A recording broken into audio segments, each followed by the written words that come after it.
Hi Peter, great to see you this evening at the Wilderness Club. Just want to recap on a couple of shots we worked on. So we was around the pitching area, and I asked you to hit the ball from about 30 yards to the back flag. So we had a lot of green to work with, and you tended to have the same action as if you would do to the front flag. So the ball position didn't really change, but just the loft of the club changed. I've tried to give you a different philosophy of that. When you've got a bit of green to work, we sort of want to fire it in low with a bit of spin, sort of bounce, check.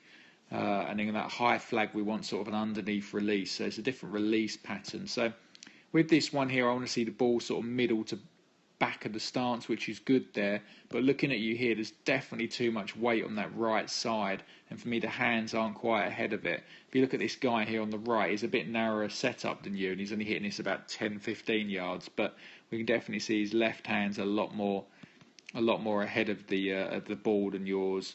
So I'll draw that there. Draw his one to try and get it straight. And he definitely looks like he's got more weight on his left leg. So that's really important for you, Peter. If we run through this for me, we can see you have a little forward press, but still, to me, it still looks like there's a little bit too much weight on the right side. As we run through the shot, all looks quite good here now. He's starting to be quite good, but the chest for me is not active enough. And this is going to cause what is coming in. So you're coming in here, you've got hands ahead of the ball, which looks good. But you're going to notice here, you're not going to keep that angle, and that angle is going to release. So here we've got this sort of broken wrist here, as we can see it. It's sort of broken that way. So you're just adding loft. So when you got that 54 out, you was hitting it probably, I don't know, 15 foot high. Well, when I managed to play, it was about 6 foot of flight.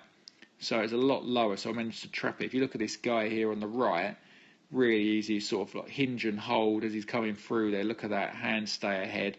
And you can see here when he comes through here, the shaft and cleft arm almost forms one line, where we can see with yourself, when you come through here, you've got this sort of really broken looking bit there. So work on the stick for me, Peter. We put a stick down the shaft of the club that stuck out that end, and if you was to release the shaft, it would hit you. Now I want you to practice that in the garden. So keep the ball sort of middle, a little bit more weight left, and just turn hard with the chest. Don't let that stick hit you. And as long as you turn hard with the chest, you hit like a little bullet strike with low to check, and that will be your new low shot when you see that shot.